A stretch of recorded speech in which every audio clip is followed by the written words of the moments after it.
Hello everyone, welcome to 10 minute arithmetic class. এই যে সিরিজগুলো তোমাদের জন্য চলছে, এখানে আমরা বিভিন্ন কোশ্চেন যেগুলো পরীক্ষায় বারবার আসে বা যেখানে কনসেপ্ট থেকে কিন্তু আমাদের খুব ভুল হয়ে যায় কোশ্চেন, এরকম টাইপের কোশ্চেন আমরা দেখব। তো এই ভিডিওটা কিন্তু তোমরা সবাই লাস্ট অবধি দেখো।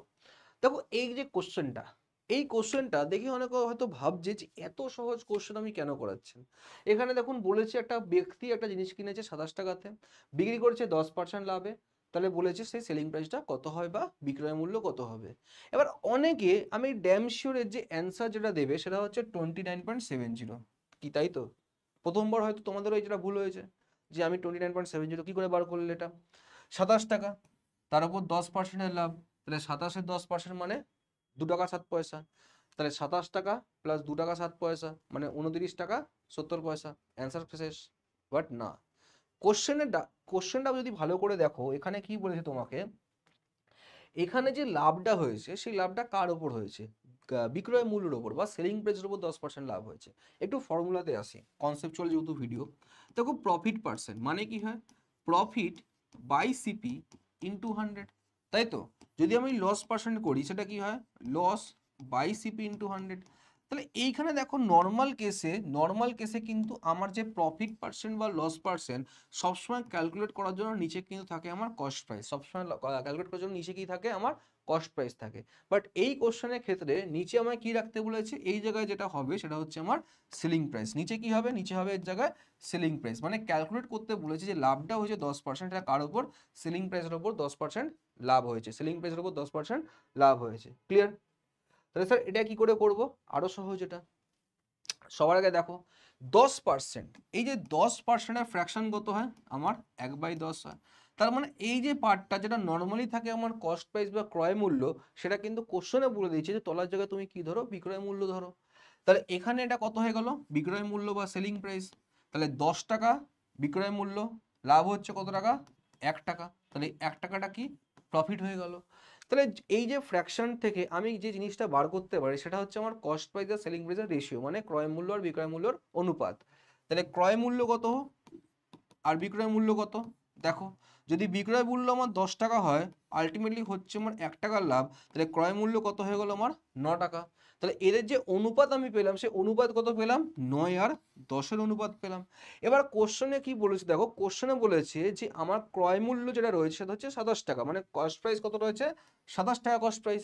তাহলে 9 এর মান কত হচ্ছে? 27। যদি 9 এর মান 27 হয় তাহলে 1 ইউনিট কত হবে? 9 মানে যদি 27 হয় তাহলে 1 ইউনিট মানে কত? 3। লিখে নাও ভালো করে। 9 মানে যদি 27 হয় তাহলে 1 মানে কত? 3, মানে 1 ইউনিট মানে 3। তাহলে 10 ইউনিট কত হবে? 10 ইউনিট হয়ে যাবে আমার 30। তাহলে এটাই কিন্তু হয়ে গেল আমার সেলিং প্রাইস। এটাই আমার কি হয়ে গেল? আমার selling price of the article, যখন 10% লাভ হচ্ছে কার ওপর? বিক্রয় মূল্যের ওপর। এই কোশ্চেনটা আমি ড্যাম শিওর অনেকে যারা দেখছো হয়তো প্রথমবারের জন্য বা এরকম টাইপের কোশ্চেন প্রথমবার সলভ করছো, তোমাদের কিন্তু এই কোশ্চেনে ভুল হওয়ার চান্স অনেক বেশি, বিকজ আমরা তাড়াহুড়োর চক্করে এই কোশ্চেনে কিন্তু ভুল করে চলে আসবো। তো অ্যান্সার কি হয়ে গেল? অপশন বি 30%, অপশন সি 30% বলছি 30। নেক্সট আসা কোশ্চেন দেখা যাক। তোমরা একটু ভাবো কোশ্চেনটা কি করে হবে, কোশ্চেন ট্রাই করো একবার। চলো ট্রাই করো কোশ্চেনটা একবার তোমরা, কিভাবে হবে। দেখো নেক্সট যে কোশ্চেনটা রয়েছে, এই কোশ্চেনটা একটু অন্যরকম, বাট এখানেও কিন্তু বোঝার জিনিস রয়েছে। বলেছে একটা ব্যক্তি একটা ক্যামেরা কিনেছে কত টাকাতে? যেটা অ্যাকচুয়াল ধরো এমআরপি ছিল, অ্যাকচুয়াল এমআরপির ওপর 20%, সরি, হ্যাঁ অ্যাকচুয়াল এমআরপি থাকে 20% কমেও কিনেছে। তার মানে কি? ধরো এমআরপি যদি হয় 100 টাকা, ও সেই জিনিসটাকে 20% কমে কিনেছে, মানে 80 টাকায় কিনেছে, এটা কোশ্চেনটা বলছে। আর তারপর সে কি করেছে? 40% লাভে সেই জিনিসটাকে আবার বিক্রি করে দিয়েছে। এবার বার করতে বলেছে দ্য পার্সেন্টেজ অফ প্রফিট, মানে কত পার্সেন্ট প্রফিট হচ্ছে বাই দ্য কৃষ্ণান, মানে সেই ব্যক্তিটার, অন দ্য অরিজিনাল প্রাইস। তার মানে অরিজিনাল প্রাইসের উপর সেটা কত পার্সেন্ট লাভ হচ্ছে। ডাউট হচ্ছে কোশ্চেনটার ক্ষেত্রে? কোনো টেনশন নেই, দেখো একবার। একদিকে তুমি লেখো এমআরপি, একদিকে তুমি লেখো কস্ট প্রাইস, একদিকে তুমি লেখো সেলিং প্রাইস। ক্লিয়ার? লিখে নাও ওই জায়গাটা।